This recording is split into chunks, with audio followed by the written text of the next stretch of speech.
निसर्ग आणि नारी या चॅनेलमध्ये आपल्या सर्वांचे स्वागत करते। पौराणिक मान्यतेनुसार भगवान विष्णूंनी जगाच्या कल्याणासाठी वैशाख शुक्ल एकादशीच्या दिवशी मोहिनीचे रूप धारण केले होते। याच रूपातून भगवंतांनी राक्षसांना बंदिवासात बांधले होते। विष्णूच्या या रूपाला मोहित होऊन राक्षसांनी तो अमृत कलश मोहिनी रूपातील भगवान विष्णूंना दिला। तेव्हा सर्व देवतांनी ते अमृतपान केले। याच दिवशी देव व दानवांचा संघर्ष संपला, म्हणून या एकादशीला मोहिनी एकादशी हे नाव पडले। तर या व्हिडिओत आपण मोहिनी एकादशीची व्रत कथा व महत्त्व जाणून घेणार आहोत। ही कथा महर्षी वशिष्ठांनी भगवान श्री रामचंद्रांना सांगितली। महर्षी वशिष्ठ म्हणाले, हे राम, वैशाख महिन्यात येणाऱ्या एकादशीचे नाव मोहिनी एकादशी असे आहे। हे व्रत केल्याने मनुष्य सर्व पाप आणि दुःखापासून मुक्त होतो। याने सर्व मोहमायेपासून मुक्ती मिळते। सरस्वती नदीच्या काठावर भद्रावती नावाच्या नगरीत द्वितीमान नावाचा चंद्रवंशी राजा राज्य करत होता।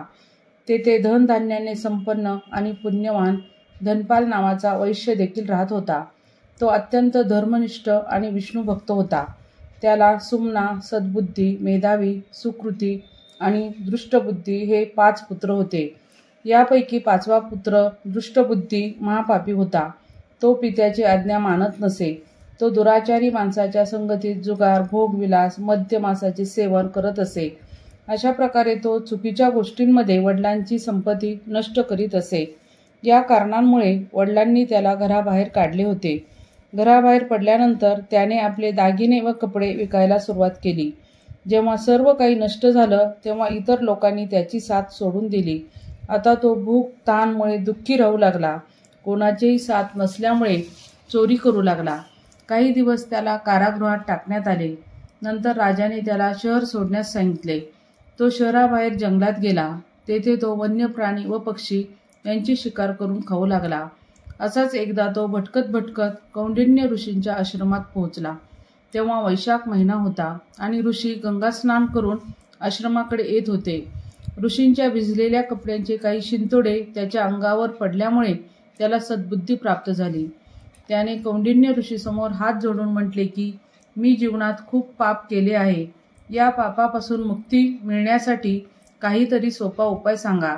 त्याचे वचन ऐकून ऋषी प्रसन्न झाले व म्हणाले की, तू वैशाख शुक्ल पक्षातील मोहिनी एकादशीचे व्रत कर। याने तुझी सर्व पापे नष्ट होतील। ऋषींचे वचन ऐकून तो अत्यंत प्रसन्न झाला आणि त्यांनी सांगितल्याप्रमाणे एकादशीचे विधीपूर्वक व्रत केले। या व्रताच्या प्रभावामुळे त्याची सर्व पापे नष्ट झाली व तो विष्णू लोकात गेला। या एकादशीच्या दिवशी भगवान विष्णूंची पूजा केली जाते, तसेच श्रीरामाचीही पूजा केली जाते।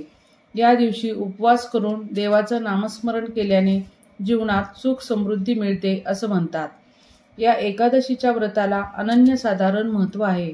या दिवशी कथेचे पठण केल्याने सहस्र गोदानाचे फळ मिळते। ही माहिती आवडली असेल तर चॅनलला लाईक व सबस्क्राईब करण्यास विसरू नका। धन्यवाद।